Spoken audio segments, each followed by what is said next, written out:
Bounty hunter Karsov Threl had collected 47 confirmed marks across 19 years of interstellar work, and the file on his 48th should have been the easiest payday of his entire career. Human female, 68 years old, rheumatoid arthritis in both hands, no combat training on record, no military service, no known weapons proficiency. Earth's own planetary registry, hacked and cross-referenced through 3 separate intelligence brokers, had classified her among the bottom 1% of the population by every physical metric that mattered to a species obsessed with ranking its own citizens for exactly this kind of assessment. Her name was Dorothy Whitfield, and the bounty on her head, 6 million credits, posted by the Krathai Syndicate for reasons the contract deliberately left vague, was the largest single payout Karsov Threl had ever seen attached to a target this ostensibly harmless. He should have found that discrepancy more alarming than he did. Karsov approached the assignment with the practiced efficiency of 19 years spent hunting marks across a dozen species, expecting a straightforward extraction from a modest farmhouse in rural Vermont, the kind of job that would take, at most, a single afternoon including transit time. He landed his ship in a fallow field a half-kilometer from the property, cloaked from conventional detection, and made his approach on foot through late autumn woods, his equipment calibrated to handle a target his own intelligence file described as physically incapable of meaningful resistance. Dorothy Whitfield was in her garden when he found her, kneeling in dark soil with hands gnarled from decades of arthritis, tending a row of vegetables with the unhurried patience of someone who had spent an entire lifetime in that exact posture. She looked up at his approach with an expression that held no fear whatsoever, only a kind of tired, appraising curiosity that struck Karsov as distinctly wrong for a woman who should, by every metric in his intelligence file, be experiencing the specific terror of someone confronting an armed professional bounty hunter. "You're here for the Krathai's contract," she said, before he had spoken a single word, brushing soil from her hands with the same unhurried calm she might use to comment on the weather. "Figured somebody would come eventually. Took longer than I expected, honestly. Guess professional bounty hunters aren't as thorough as they used to be." Karsov Threl's 19 years of field experience had trained him to recognize the specific behavioral markers of a target who understood their situation, and Dorothy Whitfield's calm acknowledgement of his purpose triggered every instinct that told him something in his intelligence file was catastrophically incomplete. "You know why I'm here," he said, keeping his weapon trained on her with the careful precision his training demanded, despite an intelligence assessment that suggested such precaution was almost comically unnecessary against a target this ostensibly vulnerable. "I know exactly why you're here," Dorothy said. "I also know you're about to have a very confusing afternoon, so I'd suggest you sit down before we start, because standing there with that weapon pointed at me isn't going to change anything that's about to happen, and I'd rather you be comfortable while you figure that out." The confidence in her voice, entirely disconnected from any conventional threat assessment his weapon or his training should have justified, unsettled Karsov Threl more deeply than any armed resistance he had encountered across 19 years of professional work. "Explain," he said. Dorothy Whitfield rose slowly from her garden, her joints protesting with the particular stiffness of severe arthritis, and gestured toward her modest farmhouse with an invitation that felt, disconcertingly, less like a prisoner accommodating her captor and more like a host welcoming an expected guest.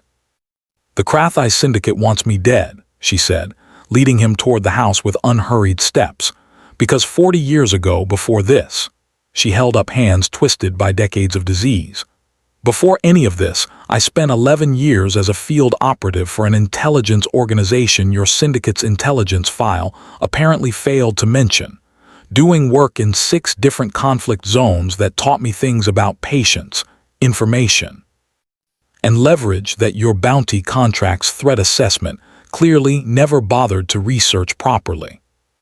Karsov-Thrells practiced calm, honed across 19 years of confident professional work, began fraying at the edges as Dorothy Whitfield continued speaking with the same unhurried, matter-of-fact tone she might use to discuss her garden's autumn harvest. "I haven't held a weapon in 15 years, she continued, settling into a worn kitchen chair with visible relief, gesturing for Karsov to sit across from her at a table that looked, to his professional assessment, entirely unremarkable. "My hands don't work well enough anymore for that kind of precision. But you didn't come here to fight me physically, did you?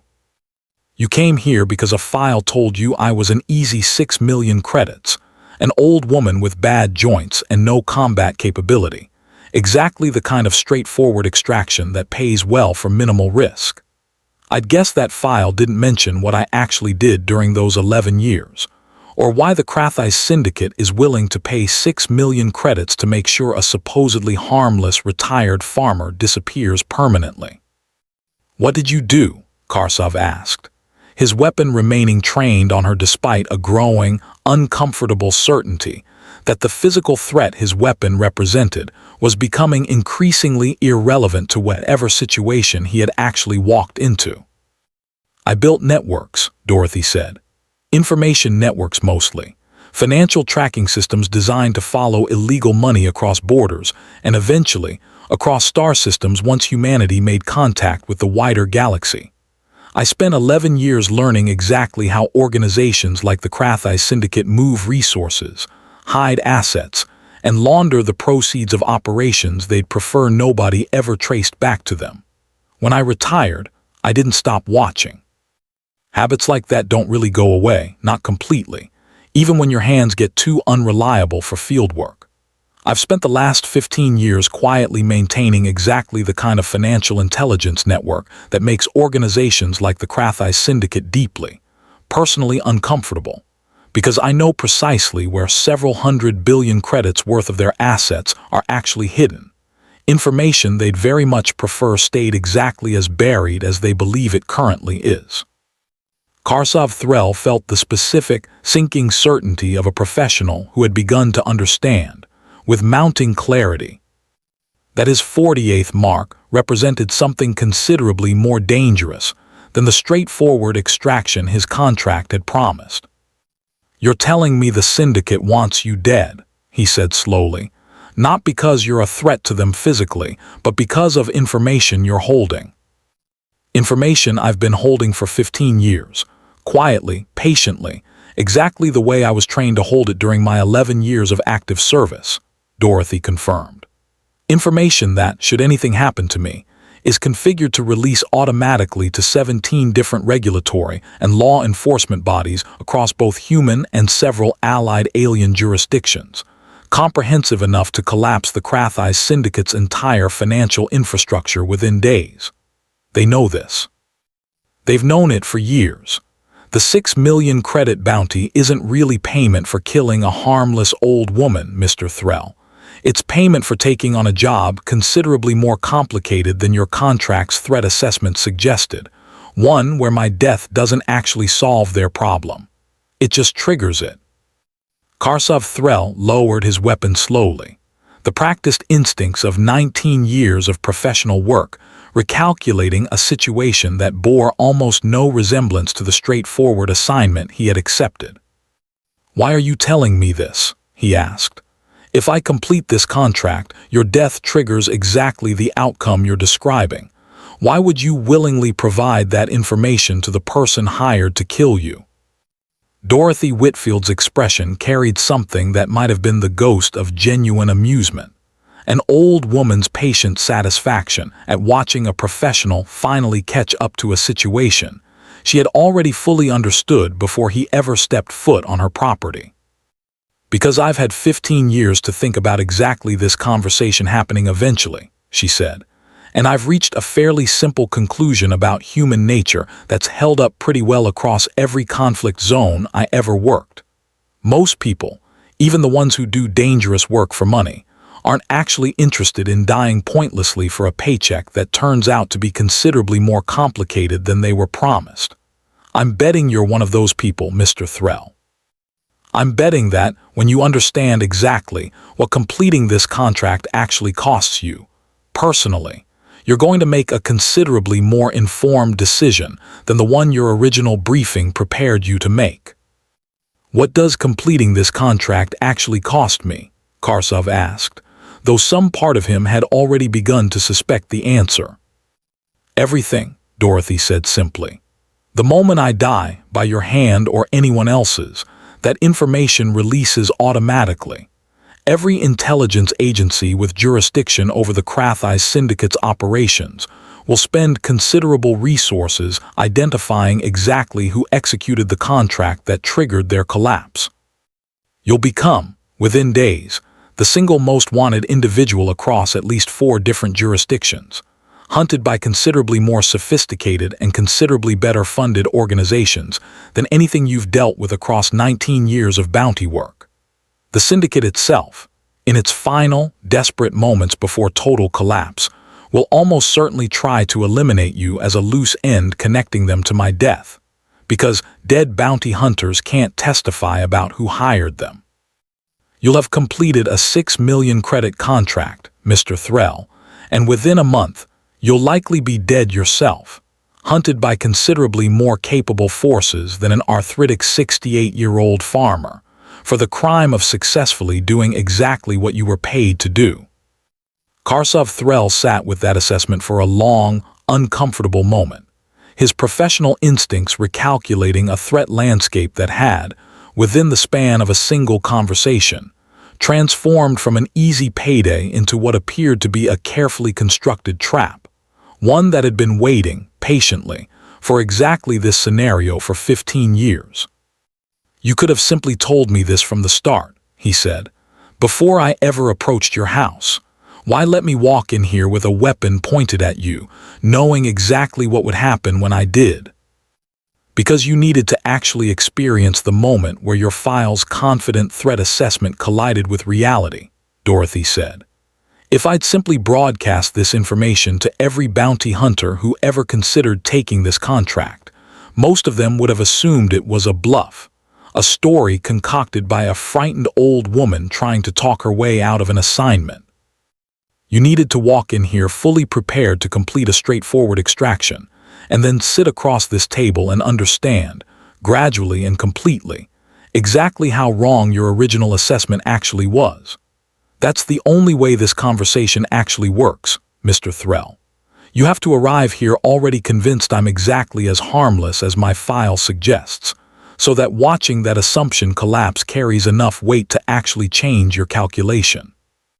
Karsov Threll had spent 19 years developing a professional instinct for recognizing when a situation had fundamentally shifted beyond the parameters of his original contract, and Dorothy Whitfield's patient, methodical dismantling of his entire operational assumption had triggered that instinct as thoroughly as any physical threat ever had.